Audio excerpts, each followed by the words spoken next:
حضرت ابو امامہ رضی اللہ عنہ فرماتے ہیں کہ ایک شخص نے نبی صلی اللہ علیہ وسلم سے سوال کیا کہ ایمان کیا چیز ہے؟ آپ صلی اللہ علیہ وسلم نے فرمایا، جب تیری نیکی تجھے خوش کرے اور تیرا گناہ تجھے رنجیدہ کرے تو تو مومن ہے۔ سائل نے دوبارہ سوال کیا کہ گناہ کیا چیز ہے؟ نبی صلی اللہ علیہ وسلم نے فرمایا، تیرے باطن میں کوئی چیز کھٹکے، یعنی دل اس کے کرنے سے مطمئن نہ ہو تو اس کو چھوڑ دو۔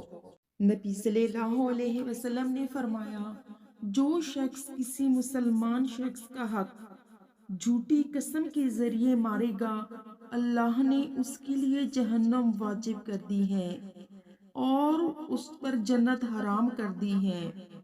ایک شخص نے آپ صلی اللہ علیہ وسلم سے پوچھا، اگرچہ وہ معمولی چیز ہو؟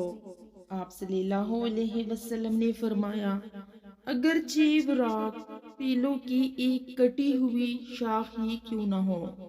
اگر آپ کو ویڈیو اچھی لگے تو ویڈیو کو لائک شیئر ضرور کیجیے۔ اسی طرح کی مزید ویڈیوز دیکھنے کے لیے ہمارے چینل فرزانہ ٹی وی کو ضرور سبسکرائب کریں۔ نیکسٹ ویڈیو تک اللہ حافظ۔